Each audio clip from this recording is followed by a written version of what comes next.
ഓം ശ്രീനാരായണ പരമഗുരവേ നമഃ. കുണ്ടലിനി പാട്ട്, മന്ത്രം 9.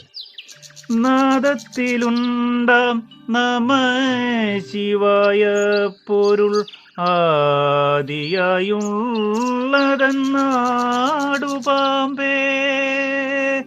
നാദത്തിലുണ്ടാം നമ ശിവായ പൊരുൾ ആദിയായുള്ളതെന്നാടുപാമ്പേ.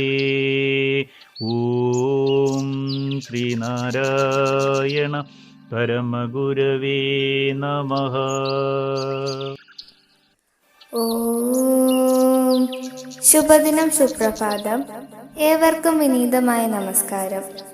കുണ്ടലിനി പാട്ട് മന്ത്രം 9 വരികളിൽ ഉള്ളടങ്ങിയിരിക്കുന്ന അർത്ഥം എപ്രകാരമാണെന്ന് നമുക്ക് നോക്കാം. അനാഹതനാദത്തിൽ പ്രപഞ്ചാരംഭത്തിന് മുമ്പ് നിലവിലുണ്ടായിരുന്ന ആദിമ വസ്തുസത്ത അഥവാ ബ്രഹ്മം ഉണ്ടെന്നു കാണാൻ കഴിയും എന്നറിഞ്ഞുകൊണ്ട് അല്ലയോ കുണ്ടലിനി, നൃത്തം വെച്ച് മുന്നോട്ട് നീങ്ങൂ. കുണ്ടലിനി പ്രസരം മുന്നേറുന്നതോടെ ക്രമേണ ഗുണാതീതമായ ബോധവസ്തു അഥവാ ബ്രഹ്മസ്വരൂപം തെളിയുന്നു.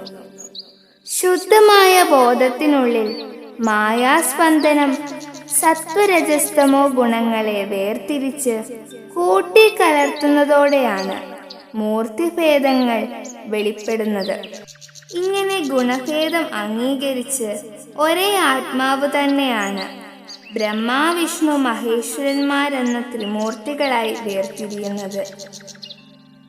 ഓം ശ്രീനാരായണ പരമഗുരവേ നമഃ. ഓം ശ്രീ ശാരദാംബികായേ നമഃ.